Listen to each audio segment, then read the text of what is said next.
గడ్డి గడ్డి పిచ్చి మొక్కలు అన్నీ ఉండేవి, పాములు అన్నీ తిరిగేవి. ఇప్పుడు అన్నలు క్లీన్ చేశారు. Thank you MLA sir.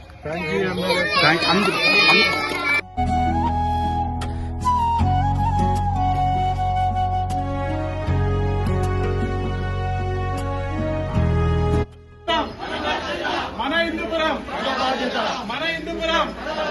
మన ఆరోగ్యం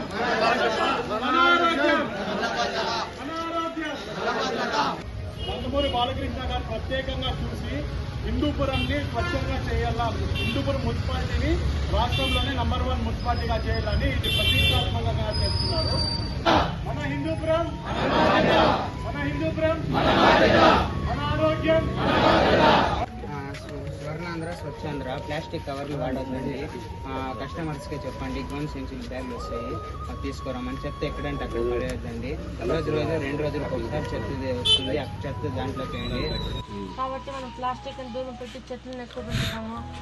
అట్లనే వీలైతే మీ ఇంట్లో డస్ట్బిన్ చెత్త డబ్బా పెట్టుకుంటారా, దాంట్లో ప్లాస్టిక్ అంటే పొద్దున్నే ఇది బండ్లు వచ్చినప్పుడు పొద్దున్నే ఇది హెచ్ఎంసీ బండ్లు వస్తాయి, దాంట్లోకి ఏంటా ఎక్కువ అయితే ప్లాస్టిక్ వాడుకుంటారు. చాలా మంది క్యాన్సర్ గురయ్యి చనిపోతున్నారు, అందుకే ప్లాస్టిక్ ఎక్కువ వాడుతుంది.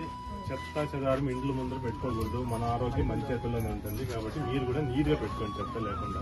ఎందుకంటే బాలకృష్ణ గారు ప్రత్యేక దృష్టి సాధించినారు స్వచ్ఛ హిందూపురం అని.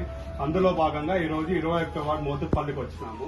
మనం గాని మీరు కూడా మన ఇంటి పరిసరాల్లో ఎక్కడే కూడా చెత్తను పాడేయకుండా మున్సిపాలిటీ బండ్లు వచ్చినప్పుడే అప్పుడు మాత్రమే మున్సిపాలిటీ బండ్లోకి వేసి బయట పాడేయకుండా ప్లాస్టిక్ సంచులు వాడకూడదు. ఎందుకంటే ప్లాస్టిక్ సంచులు వాడితే క్యాన్సర్ వస్తుంది. మన పిల్లలకు కూడా పరిసరాలన్నీ క్లీన్ గా పెట్టుకునే వాళ్ళు వాళ్ళకి అన్ని ప్లాస్టిక్ సంచులు కానీ అవన్నీ వాడతాను. కొంచెం పేపర్ వాడతాను చూసుకుంటాను. ఇప్పుడు ఏం చేస్తే క్యాజువల్గా ఊస్తే కళ్ళలో పారేస్తారు. అదంతా ఏదన్నా స్టక్ అయిపోయి అతను దోమ వచ్చి మనకి డెంగ్యూ. ప్లాస్టిక్ వాడకూడదు, చెత్త ఎక్కడంటే వేయకూడదు. ప్లాస్టిక్ అస్సలు వాడవుతుంది. ప్లాస్టిక్ లేకనే మన క్యాన్సర్ ఇవన్నీ వస్తాండే. కాలువలోకి అసలు వేయకండి.